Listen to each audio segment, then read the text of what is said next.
We're all here? Yeah. Sorry it took a while. I got decision time, so I guess we'll talk about this more in depth off the dome. Congrats to both debaters, both teams. Good debate. This is a 2-1 for the negative.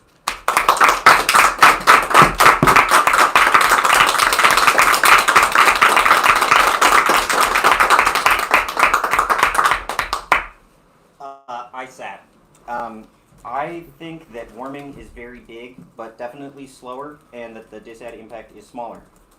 First, warming. Big picture, I think that the negatives, characterization of the 1AR on the impact debate is just wrong, and I'm not a big fan of most of the evidence that you read in this debate, and I think you're behind on most of the quals, discussions, etc. The thing that you first point out to me of this is the best card is the dropped card about super forecasters. I don't think this highlighting makes a coherent argument in my brain, and if I go through it and try to figure out what it says, I don't think it, as highlighted, says anything about the calculated risk of climate change. I think that they are ahead on this general thing that's there's a variety of risks that escalate: water, famine, adaptation causing trade-offs, and investment in other things which hurt economic growth, etc., which culminate in a cumulatively very large risk, even if you have defense to stuff like small famines in individual countries, etc. As far as the general consensus arguments that you're going for, I think that every time that we have a conversation about who has the scientists on their side, they're usually ahead, and I can get into the specifics of those, but yeah. The tipping point stuff I also think is kind of important, and the framing isn't directly answered super well. Your cards do talk about tipping points, but they've made this general argument from probably not their most qualified piece of evidence out of all of it that says that things like ice, trees, etc. have absorbed all of the carbon that they have, and it says wetlands are emitting now, stuff like that. So I think risk of warming is very large.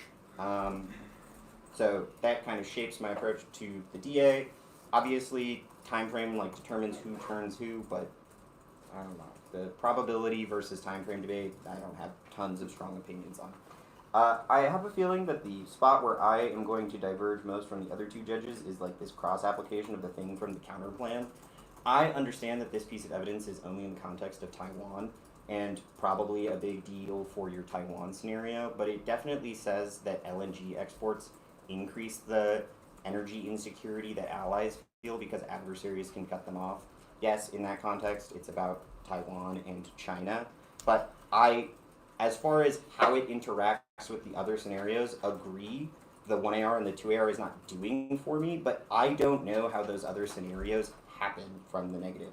There is definitely we have an India-Pakistan-China trilateralism scenario thing, and if I read your evidence, I think it makes a lot of arguments about why energy security is important, but you do not do the work of just explaining to me what these scenarios are, how they happen, and why this stuff doesn't apply to them.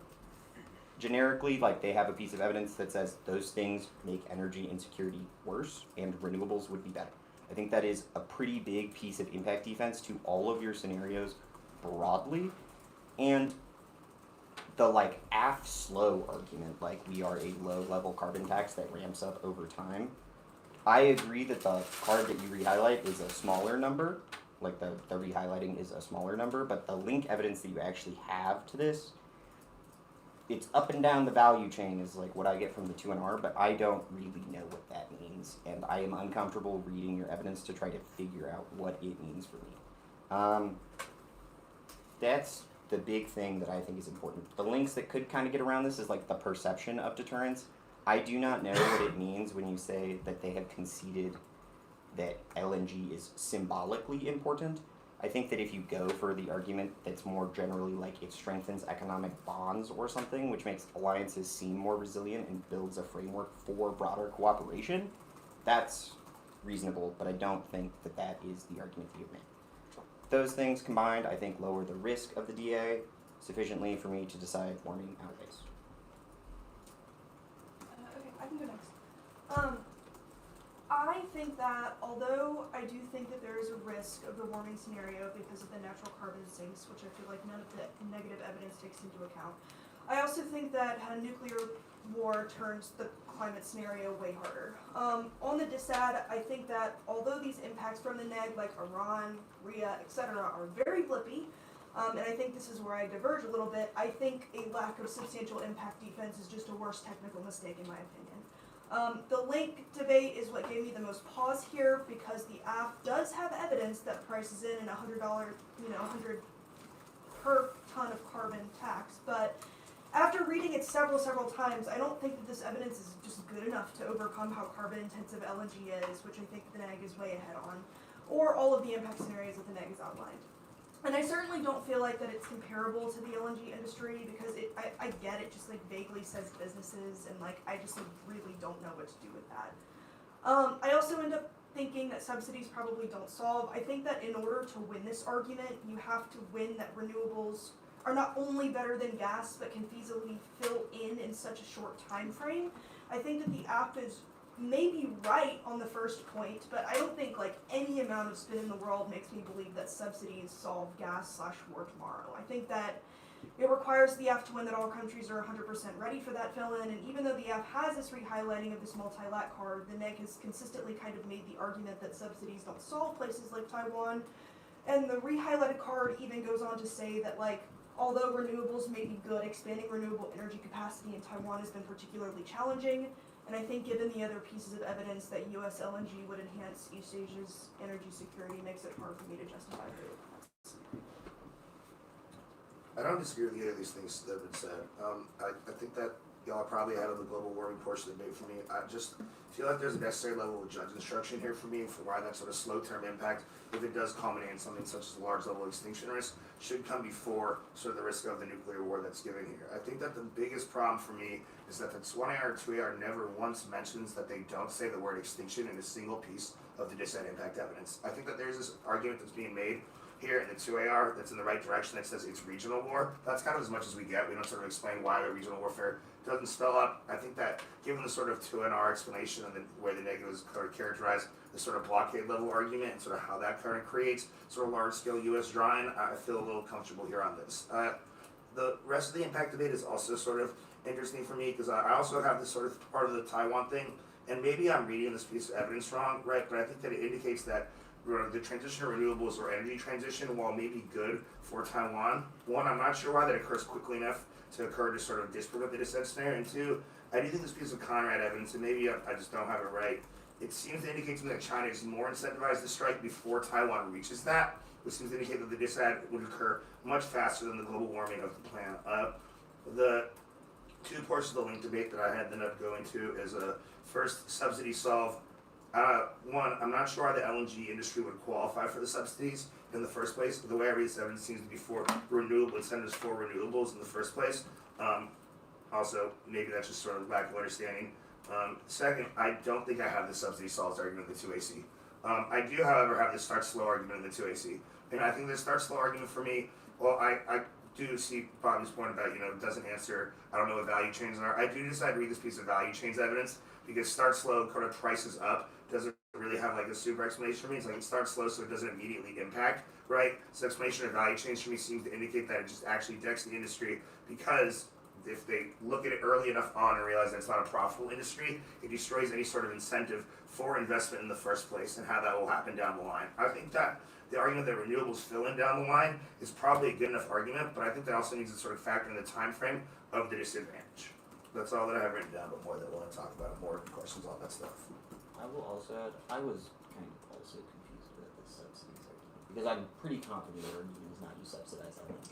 Yeah, no, that's it's not. It's Yeah, not. but like your evidence just kind of says the subsidies we do would like offset the economic costs of taxation, but drawing internal link from like economy go thumbs up to like LNG, I was not sure what that was. I guess I'll also add that I think that the value chains argument against the start slow argument is kind of bolstered for me because their evidence is in the context of like gas production, right? Versus sort of the other piece of evidence that y'all read is about sort of renewable businesses or just businesses in general that are affected by the tax.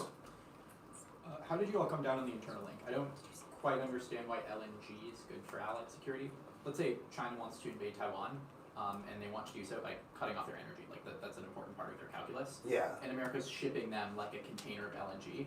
Why can't they just blow up the container, which isn't a thing they can do for renewables, by the way? What do you mean they just blow up the container? Like literally like strike it, yeah. China strikes a U.S. one? Sure, like a shipment. Well, So I don't think that's like sort of like super explainable to me. I do think that the evidence I read about allies is pretty good in the context of the Europe scenarios, right? But I don't know why China would then, and granted this doesn't play out for me, why they would strike said tanker if that is a direct act of war against the United States, not Taiwan. Like, they'll blockade it, which forces Taiwan. The way I read it is it forces Taiwan to give in, makes invasion more easy, right?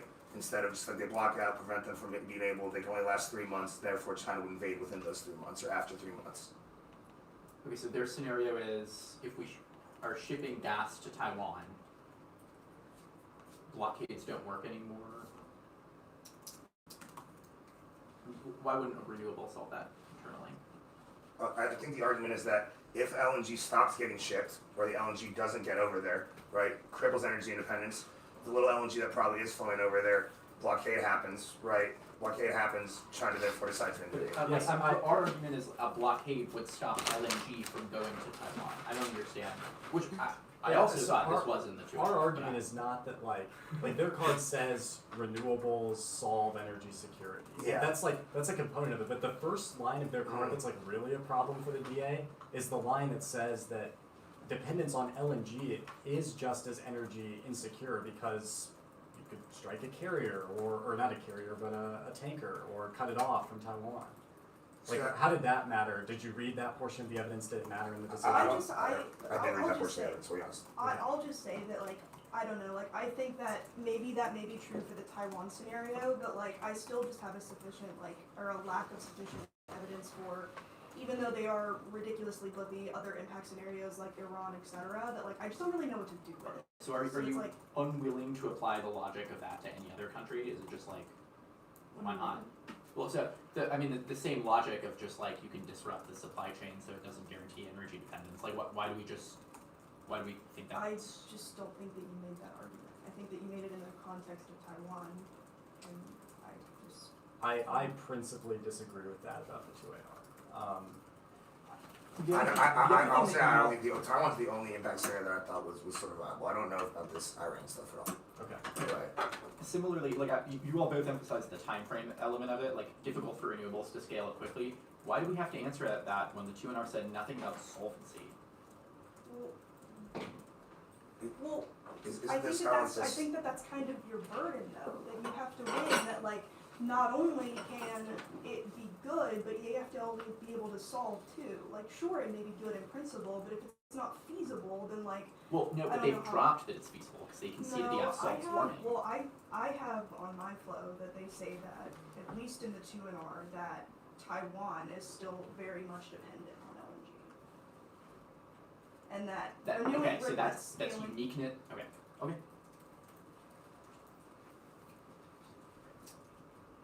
I do think y'all have the argument that modeling does occur, right? But I also think that this explanation of how it occurs, how quickly it occurs, sort of seems to be not forwarded to me, even if it is dropped, because I sort of think this no link argument about slow pricing and slow change also sort of indicates that the subsidies that go towards renewable inevitably means that those also operate over a sort of period of time that allows that industry to get kicked off and to move forward. Sure. Like that seems to be how that argument works in my explanation of how that operates. Okay. Yeah, obviously we can't reverse decision. I would appreciate if you all read the first part of that internal link card, just to see how it would change your decision. I mean, I did read it. Like, you're talking about the highlighting of the multi-lat card. Yeah. Yeah. We have a resolution of renewables don't scale up quickly. That, regardless of whether the AF gets to assume immediate solvency or not, I understand that you're saying there's a short-term supply gap in energy. But their card also explicitly says LNG has all of the same problems as renewable energy because you can disrupt tankers in the same way. I still just don't think that negates the fact that other countries are dependent on it regardless. I'll gladly go back and read that card for y'all. I appreciate it. That's cool. I mean, I'll Yeah. do the same, and I'll think about it. Okay, yeah, thank you. I do appreciate that. Maybe the thing for me that is, and maybe this is just like, I haven't been in the game as much, right? This is like the 11th debate I've judged all year, right, on the whole topic. I think that when you insert this piece of line in the sort of 2AR, I think one, say who it is, two, imploring you to probably read this piece of evidence, probably does some work here because you pulled the line directly from it, then I'd probably read it 4 context. But the way you just explained to me in the 2AR, so it doesn't come across as the same sort of, we can explode a tanker, right? Sort of all that sort of level that's coming from it. And maybe when I read this, I'll have a different take on it, right? But I think the line that's asserted in the 2AR doesn't get there for me. But I will gladly read this piece of evidence and get an email y'all later. Sure. I'm also like almost positive I said like striking tankers in the 2AR. But yeah, no, it's okay. I understand. That's all we got. Yeah, we're good. Yeah, questions. Do you think that collapsing down the impact to the dissad like too early in the debate is a bad idea? Because like this dissad's hard sometimes because like the impact cards are so like longulous, and so do you think that the one in R should just read like terminal impact scenarios to all of them, or do you think that I should do what we did in this debate, which is where we chose kind of just like one? I think it was fine, and you like did kind of proliferate the like other regional security issue cards in the block, but the 2NR just didn't explain the scenarios other than Taiwan. It was my issue. Yeah, no, I just meant like what you thought, if you thought there was the more strategic way to do it. So you think both extending a specific one and just spending more time explaining the like. Yeah, I think it was fine in the block. Okay. Warming impact defense wise, you said Carter card highlighted poorly. So did you strike it? I didn't say I struck it, I just read it and I was like, I'm confused on what you wanted me to think this card says. So, here, let me go. I mean, yeah, like I agree the card is not highlighted incredibly well, but it's like the thing that kind of makes it's like a quals thing, right? So it's like their bid against our cards is like quals, and then we inserted climate scientists that were like predicted the likelihood of extinction. Yeah, but like I don't think that's what this card says. Like, so the highlighting is experts working on existential risks. It says there were climate experts there. Yeah. And they talked about climate change is the next Yeah. line. Then the chart highlighting Yeah. I think he's is non-anthropogenic catastrophe. And then it says they think that risk is low. Maybe that means warming? Yeah, I should have the in this study the question that they were asked was about warming. I should have probably included that part in the card. It's kind of hard because it was like a big chart that like this is half of it. That makes sense. I guess you can, like, I just like read it, like, Yeah. just the highlighting. I don't know what you want. Yeah, that's So right. That's totally fine. Okay, I think that's all. I went back have. and Thank you. looked at what I said in the 2AR when you mentioned that as well. Yeah. There is a line. Like, and does this the is not non-anthropogenic communicated clearly, so it is catastrophe my thing fault. mean? There is a line. Yeah, in 2AR where I the thing say they were writing about was none like of their cards the- say they- extinction they have a of these part right scenarios, below which this is- where they it's like one explain line the I parameters of the understand. survey and It's- categorize like the questions that were asked under the headings of that. Fair And the thing that they're line, asking about under the that's probably non-anthropogenic not was like getting that. the risk from warming. So it went through all of them. It was like sea level rise, That's whatever. obviously But yeah, I should have just included it in the card. That makes sense. Both of us. Well, I mean, you gotta communicate it clearly. So. I just think it's like at the top of like that's when you start. It's like, hey, newsflash, check, right? But I also don't know if the arguments in the line. I would have to go back.